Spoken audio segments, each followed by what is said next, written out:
The manager was as good as his word, Skarloey continued.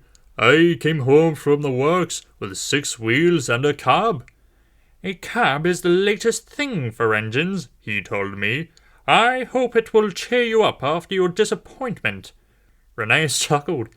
It cheered him too much, and those silly coaches made him worse. Such a handsome engine, they tittered. 6 wheels and a cab, so distinguished, my dears. It's a pleasure to see him. He soon got too big for his wheels. Skarloey smiled ruefully. I did too, he said.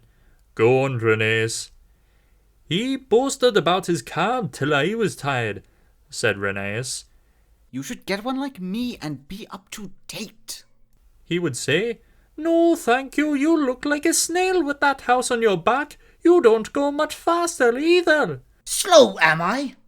Let me tell you. Who was late 3 times last week? Oh, it's no use talking. You're just an old stick in the mud.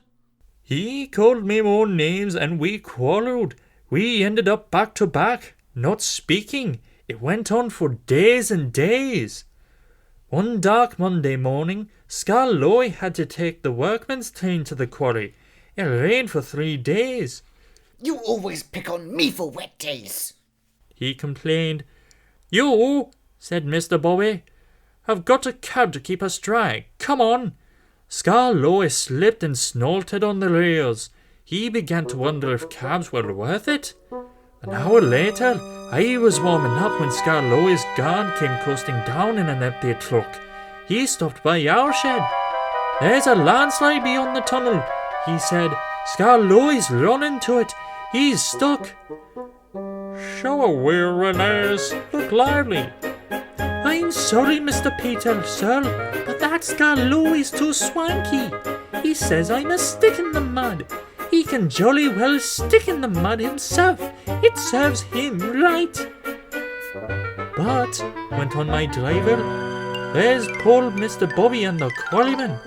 Does it serve them right too? The guard says the mud's like treacle. Oh dear, I said, that will never do. We must save them before they get sucked in. And off we puffed with 2 trucks and some workmen. Things weren't too bad after all. The men had partly cleaned the line and had leaved Skarloey back. He was hissing and grumbling dreadfully, but we didn't listen to him. We cleared the rest of the line and I pushed Skarloey out of the way before taking the quarrymen to work. Mr. Bobby cleaned and oiled his wheels and motioned so that when I returned with coaches, I could help him back to the shed. I'm sorry I was so swanky, he said at last. Thank you for helping me, Rheneas. Oh, not at all, I said, but I was still cross. Then Skarloey began to laugh. I'm the stick in the mud after all. He gurgled helplessly. Not you too! I laughed too. I couldn't help it. You looked so funny. We were laughing when the cleaners came. We were still laughing when they had left. Poor engines, they said, tapping their foreheads. But we weren't hard. We'd learned sense. We've been firm friends ever since.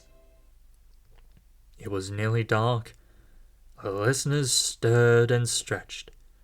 Thank you, Skarloey and Rheneas, they said.